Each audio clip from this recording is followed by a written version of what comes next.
Three men enter a room to clear an obstruction in an industrial facility.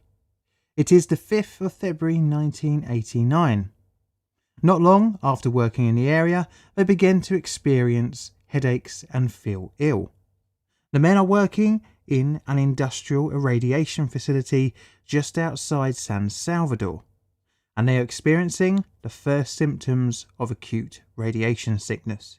Within 6 months, the three men would undergo multiple surgeries, which would result in amputations, skin grafts, and for one of the unlucky trio, death. The event may sound familiar, you might think, but this accident was the ignored warning which led to the Sarek radiation event just 1 year later, the San Salvador Radiation event.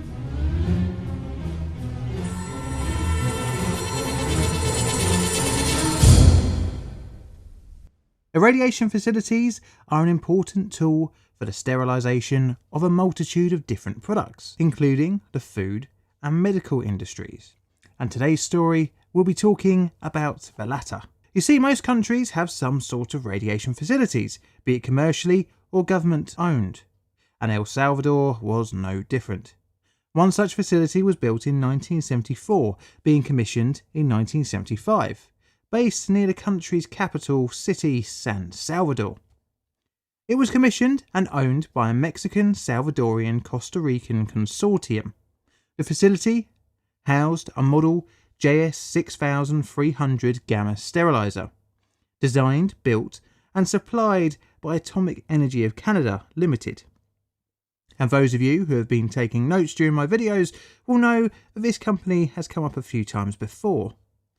As part of the installation process, 3 staff were trained by the Canadian company in how to properly operate the machine. This model of a radiation device makes use of a rack for multiple pencils, of which contain radioactive source elements, in this case the gamma ray emitting cobalt-60. At the time of installation, the total reactivity was 4 petabecquerels, but this reduces over time, necessitating semi-regular replacement to ensure reasonable irradiation times. This is held in place by a hoist and guide cables. When not being used for irradiation duties, the rack is lowered into a water pool for shielding by a pneumatic hoist working the hoist cable. The whole irradiation machine is housed inside a concrete shielded room, accessible via an area called the maze, protected by an interlocked door. The radiation room door can be opened from the inside so that personnel cannot be locked in. An emergency pullway cable was also provided, mounted along the walls of the radiation room and the entrance maze. This actuates a stop switch that lowers the source or stops the startup operation. Materials to be irradiated are usually placed in cardboard or fiberglass boxes. These containers are then themselves placed on a metal tray. Pneumatic pistons push the boxes along a set path over 2 levels, each time exposing a side of the box to the source. The path the boxes take results in 29 irradiation positions, and the time in each position was around 2 hours and 20 minutes. During an irradiation cycle, access to the room has to be restricted because of the high risk of exposure to the cobalt-60.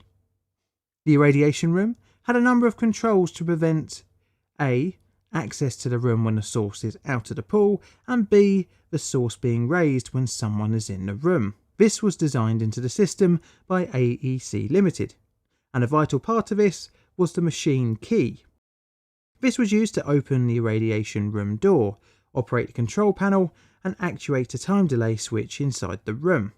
And only one key was used as an extra method to prevent activation of the irradiator when the room was accessed. To enter the room, the operator must go to a monitor test panel next door. There, they would have to initiate a monitor test by pushing the appropriate button. This will take a reading of the radiation levels in the room by using a sensor probe installed near the irradiation machine. But once the button is released, the probe must again be able to read background radiation levels before releasing the interlock, allowing the door to be opened. On top of the hardware and forced safety, proper administrative controls are also meant to be used. This also ties back to the important machine key, and on this key a radiation monitor is meant to be attached. This is meant to make sure that upon entry to the room at least one method of dose rate monitoring is provided. This is meant to be calibrated before any entry on a known low radioactive source within the door frame of the entry door. Now that's the basics of how the operation was meant to happen. Let's return to reality starting in 1975, as multiple levels of safety controls would break down and be forgotten over the following years. Not long after operation had commenced, the facility would experience its first incident. In 1975, the facility experienced a product jam and product boxes obstructing the movement of the source rack. This caused the rack to deform, allowing the pencils to fall out. But the staff on site, who had been trained by Atomic Energy of Canada Limited, dealt with the incident with no major issues. In response, the supplier investigated the issue with the machine and repaired it accordingly. The facility would change hands later on in 1975, when it was sold to a consortium in the United States of America. And during the change of ownership, the originally trained staff would be let go. This resulted in new staff being trained verbally and not from the original equipment supplier. The facility, like many other establishments in the country at the time, would fall victim to the El Salvador Civil War. Beginning on the 15th of October 1979, the conflict would run for over 12 years, and as such, the facility fell into disrepair as economic hardships gripped the country. Because it was feared the facility may become a target in the Civil War, nothing on site was written down, and even the location of the plant was not made public knowledge. The owners were fearful of allowing officials from the government on site, and any new employees were told as little as possible, including the dangers of the materials used by the machinery. The source needed to be replenished by the beginning of the 1980s. This was due to the natural decay of the cobalt-60, but costs meant it was left as it was. Eventually in 1981, the owner of the plant reached an agreement with the supplier for replenishment of the source. A representative travelled to San Salvador, only to turn back at the airport due to the escalating civil war. Another side effect of the civil war was the lack of safety inspections from the supplier. All of this led to a gradual misunderstanding of the equipment's safety features, as staff trained new staff verbally, resulting in variations way beyond what the original supplier would have given. Another component was that governmental radiological administration was also lacking. Understandable due to the political issues at the time, but this would result in regulatory legislation being non-existent. The situation wouldn't get much better throughout the 1980s, with the facility making do amending the machinery, including modifications that the manufacturer would never have approved of. The lack of maintenance resulted in the vital monitor probe failing. In order to keep using the irradiator, it was removed, but you might wonder how the operators would gain access to the irradiation room. Well, a neat little trick was discovered. Access could be gained to the room by depressing the monitor switch and repeatedly cycling the buttons on the panel of the radiation monitor. This method became the usual procedure gaining access to the radiation room, even when the rack was in a deadly up position. Regardless of the now non-working interlock, the access door had become badly fitted, due to lack of maintenance, which resulted in it being openable by force or by using the blade of a knife to slip the catch. And this leads us to February 1989 and a series of events that would lead to an exposed source not being discovered for 6 days. It is Saturday the 4th of February 1989 and one of the operators starts his night shift. As was the norm for the facility, he had to deal with a number of power failures and problems with the pistons, but after some wrangling he managed to restart operation each time.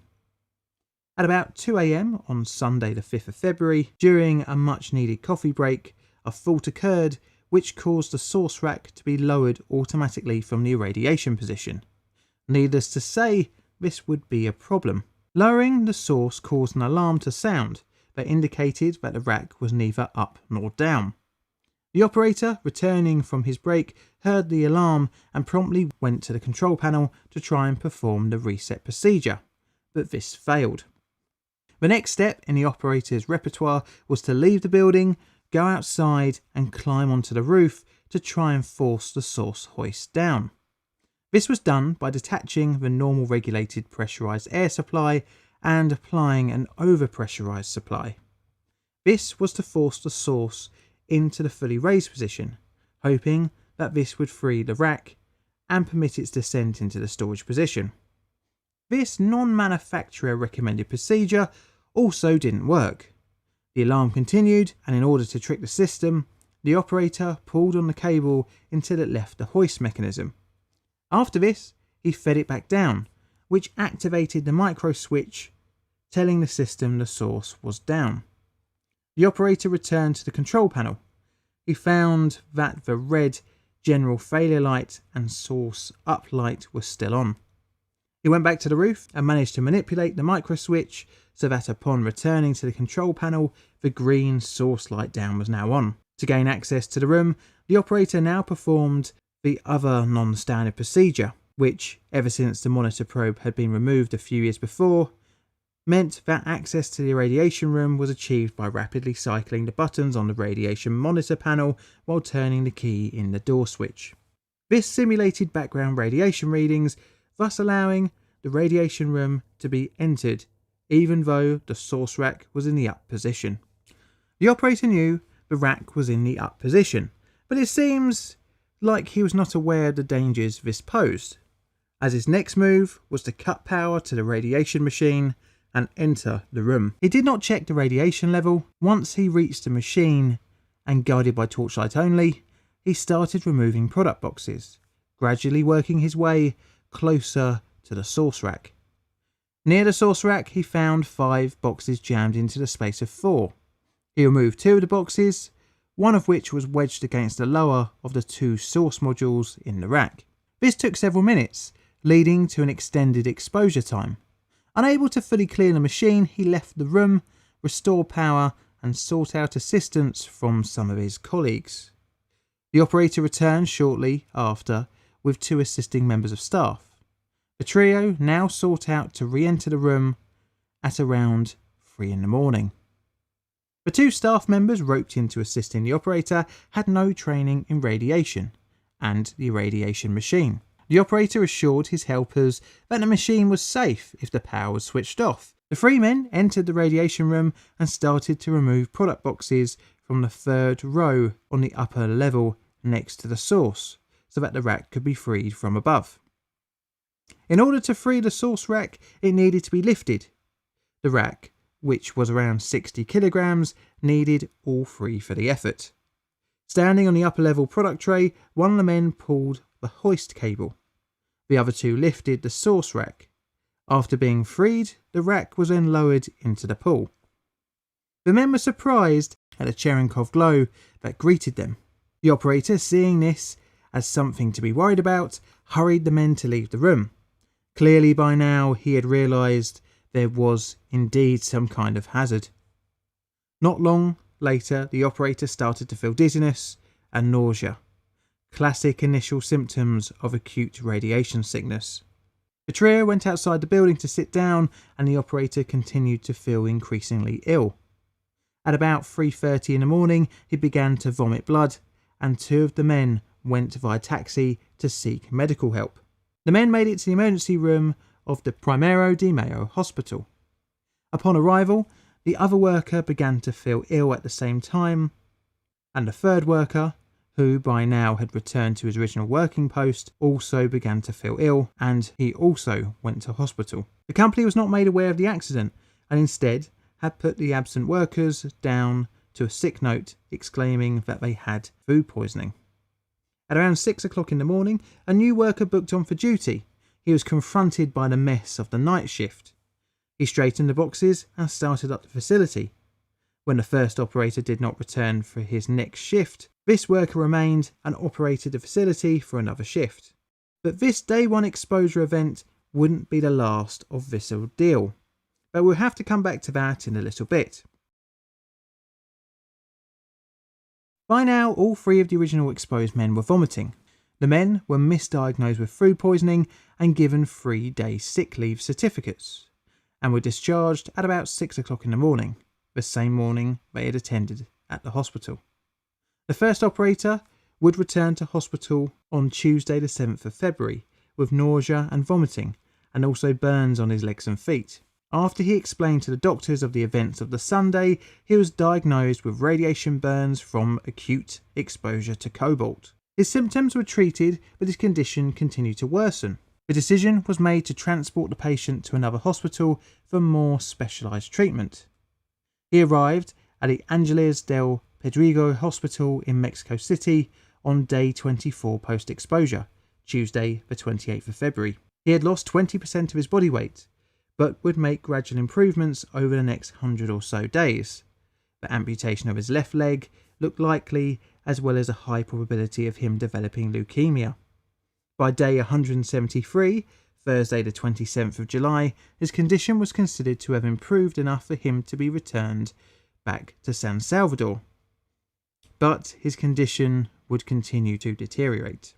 On day 197, after multiple surgeries, damage to his lungs, and a progressively worsening condition, he passed away on Sunday the 20th of August 1989. The other two exposed workers would fare a bit better due to them only being in the radiation room once. The second patient, who went to the hospital with the operator, returned to work 4 days post-exposure but was sent home due to his poor health. He again returned to work on day 9 post-exposure, Monday the 13th of February, but was unable to lift heavy objects. With discomfort in his feet, he returned to hospital where he was then admitted for radiation exposure. Like the operator, he was too sent to Mexico City for treatment, where he would have his left leg amputated due to necrosis. He returned to San Salvador on day 173, where he would then have his right leg amputated. But luckily for him, from there his condition improved. The third victim was the least exposed of the three. He was too transferred to Mexico City, but spent less time there receiving treatment for ARS. Upon returning to San Salvador, he would remain off work sick until day 199 post-exposure, or Tuesday the 22nd of August 1989. The operator's mean body dose was 8.1 Gray. For reference, 5 Gray as a whole body dose can be lethal, and he had more than that, with his torso receiving an estimated 10. The other two men received 3.7 and 2.9 Gray respectively. Back to the aftermath of the exposure after the first operator never returned to work on Monday evening. Well, the company just kind of carried on as normal. What the operators didn't know was that the source rack had been bent, and it was only a matter of time until another incident, which would come on the Wednesday after the initial incident, where the rack became jammed again. But this time, it was released by the overpressure trick. Thursday the 9th, day 5 after initial exposure, some of the source pencils escaped the rack and fell into the pool and the irradiation room. This was discovered on Friday, day 6 post-exposure, after quality assurance discovered the products had been irradiated less than normal. 4 workers would enter the room after checking the dose rate on a beeper-style detector just outside the door, which was essentially a pointless endeavour, as the dose rate outside the room would have been 30 times lower than inside. Upon entering, they were exposed to one of the pencils, which had escaped the rack, but their exposure was low, ranging from 0.22 to 0.09 Gray. But this could have been far worse if more pencils had escaped. This now left a massive headache for the owners. How to make the irradiation equipment safe and secure. This forced management to finally request the supplier's assistance. 2 experts from the supplier arrived at the plant on day 9, Monday the 13th of February. They succeeded in determining, by means of a remote television camera and an ion chamber device sent into the radiation room attached to a product carrier, that there was an active source pencil on the upper level. They drilled a hole in the roof of the irradiation room, and on day 11, Wednesday the 15th of February, using a remotely controlled tool, succeeded in picking up the pencil, successfully lowering it into the pool. At 19:30 on the same day, The experts confirmed that the radiation in the irradiation room was at normal background levels. Due to the poor state of the facility, the supplier disabled the machine, and a full count of the source pencils was photographically undertaken and confirmed all were in the pool in November 1989. The incident was caused by a jam of the fiberglass boxes. By 1989, many of these containers had become cracked, resulting in a high chance of getting caught within the machine. The boxes were forced against a thin steel bar in the frame in which the source rack is raised and lowered. The deformation of this bar was enough to cause the source rack to become stuck in the raised position. The main issue of the incident was down to the actions of the staff on the day. If the product jam had happened just after the facility had been opened, it is likely the issue would have been dealt with safely. But 2 decades of neglect and poor training resulted in the dangerous actions of the staff at the facility. The operation of the facility safely was greatly hindered by the political and financial situation in the country, as the supplier did not have the ability to send out the staff to inspect the plant due to safety concerns. The plant was refitted with a new radiator in the early 90s and subsequently had its safety procedures and safety systems overhauled. This video is a Plain Difficult production. All videos on the channel are Creative Commons Attribution Share Alike licensed. Plain Difficult videos are produced by me, John, in a currently dark and cold southeastern corner of London, UK. Help the channel grow by liking, commenting and subscribing. Check out my Twitter for all sorts of photos and odds and sods, as well as hints on future videos. I've got Patreon and YouTube membership as well, so if you fancy checking them out, please do. And all that's left to say is thank you for watching.